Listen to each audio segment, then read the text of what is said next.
Well, good afternoon. Happy Friday. Happy Masters Friday to all those who celebrate. It's going to be a fun Masters weekend. Beautiful out there. Let's get right to it. A decent week for mortgage interest rates. Really, the first week since the war started that we've seen mortgage rates be able to hold, serve, and not continue to deteriorate.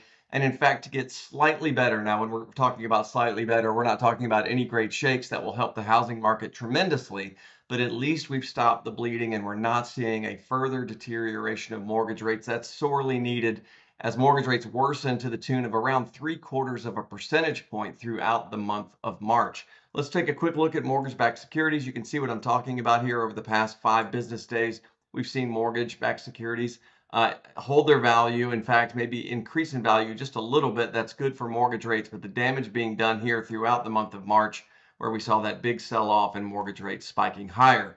The two measures of inflation that we got this week, one was personal consumption expenditures, that coming in at 2.8%. That's the Fed's favorite measure of inflation. They want to see this at 2%, so we're still got some work to do there.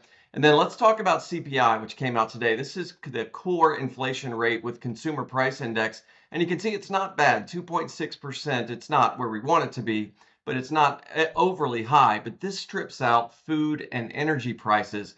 And when you add back in energy prices in particular, take a look at this. Wow, 3.3% inflation, largely due to what's happened to the price of oil. In fact, if you do a look back here over 3 years, we haven't been this high with the consumer price index dating all the way back to May of 2024, almost 2 years ago. That's where the inflation level is. So all the work that's been done over the past 24 months to get the consumer price index down has been given back as a result of what's happened to the price of oil. And in fact, if you go in here and look at the breakdown year over year, you can see how much energy contributed here to the overall consumer price index really spiking up high and leading to the lowest consumer sentiment index on record. You can see, I'm going to go take you back one screen here, and we can see that consumer sentiment hits a record low, this according to CNBC, due to inflation fears amid the war in Iran. Obviously, we've got a 2-week ceasefire here